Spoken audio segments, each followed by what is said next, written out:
Eh bien bonjour à toutes et à tous, je suis très content de vous retrouver puisque oui, aujourd'hui, nous allons évoquer donc la nouvelle série Star Wars The Acolyte.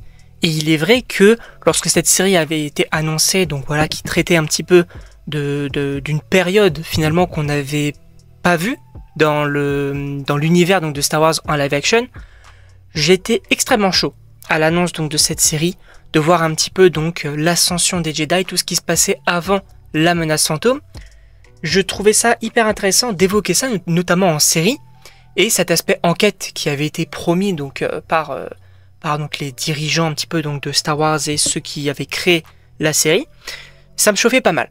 J'étais plutôt chaud, mais force est de constater donc qu'après avoir vu cette série donc dans son entièreté, c'est vrai que bon, pour un avis sans spoiler, je suis extrêmement déçu de ce que Star Wars nous a proposé sur cette série-là, parce que pour moi, il y aurait eu beaucoup mieux à faire.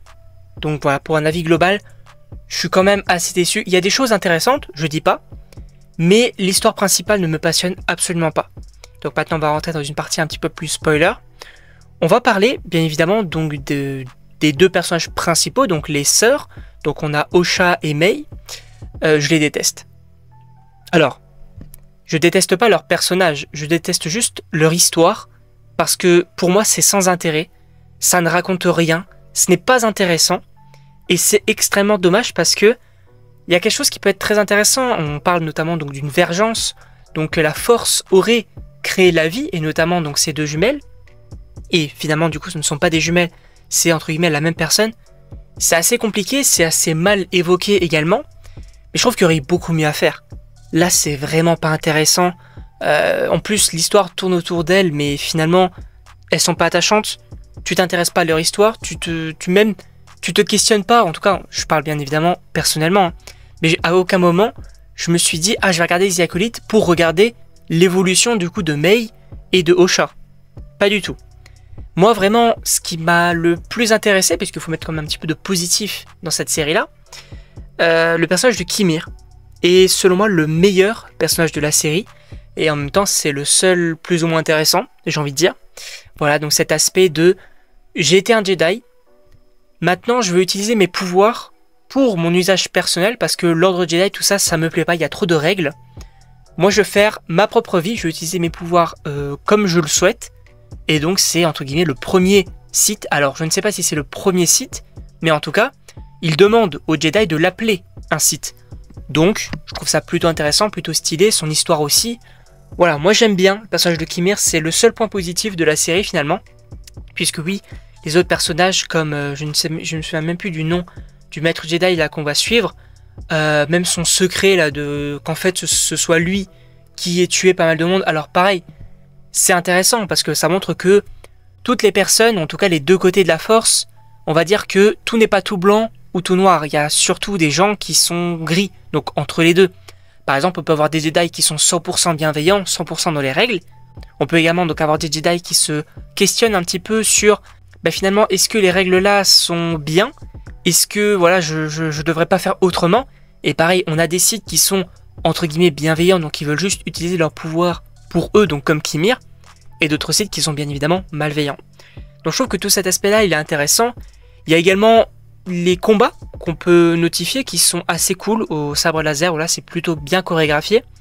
Il y a de la violence, ça aussi c'est ultra intéressant, enfin c'est vraiment bien mis en avant, je trouve que c'est vraiment cool de le mettre dans l'univers de Star Wars, puisque oui, on a le personnage de Kimir qui va tuer quand même pas mal de personnages, et assez violemment, voilà, il va casser une nuque, il va transpercer plusieurs fois d'ailleurs un padawan, donc une padawan enfant, il va la transpercer plusieurs fois donc de son sabre laser, ce qui est assez violent. Donc voilà, je trouve que il y a des trucs qui sont plutôt bien maîtrisés, notamment aussi donc là j'y pense, le combat contre, vous savez, donc le Jedi Wookiee. Je trouvais que pour le coup ce combat il était plutôt cool, puisque oui, on savait que les Wookiees c'était des combattants assez puissants. Mais alors un Jedi Wookiee, alors je ne sais pas si c'est ce Wookiee là qui a une force supérieure même au niveau donc de ses pouvoirs aux autres Jedi, mais en tout cas ça montre quand même la puissance d'un Wookiee Jedi. Je trouvais que c'était plutôt cool, vraiment, cette scène-là, je l'ai beaucoup aimée. Mais voilà, globalement, l'histoire principale, moi, ça me passionne pas. Osha et May, je m'en fous.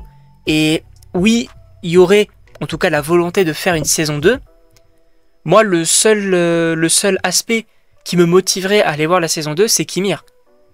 Parce que voilà, il y a cet aspect de bah, tu vas devenir mon apprenti, on va essayer du coup d'utiliser nos pouvoirs pour nous, etc. Pourquoi pas? Mais moi ça me passionne pas vraiment. L'histoire principale en tout cas ne me passionne pas. Et pareil, tout ce qu'il y a autour, donc avec les Jedi, avec l'ordre Jedi, tous les Jedi qu'il y a, c'est très cool encore une fois, mais pour moi il y aurait mieux à faire. Il y aurait la possibilité pour moi de mettre en avant donc tous les Jedi et de faire une autre histoire, pas concentrée donc sur ces deux jumelles. Personnellement, je suis un petit peu déçu. En tout cas, je sais pas ce que vous en pensez, n'hésitez pas à me le dire donc dans les commentaires, sachant que dimanche, on va se retrouver donc pour la critique du film Deadpool et Wolverine, parce que bah, malheureusement je ne pourrai pas aller le voir avant samedi soir. Voilà, j'espère en tout cas que cette vidéo déjà vous a plu, et que la critique bien évidemment de Deadpool et Wolverine vous plaira.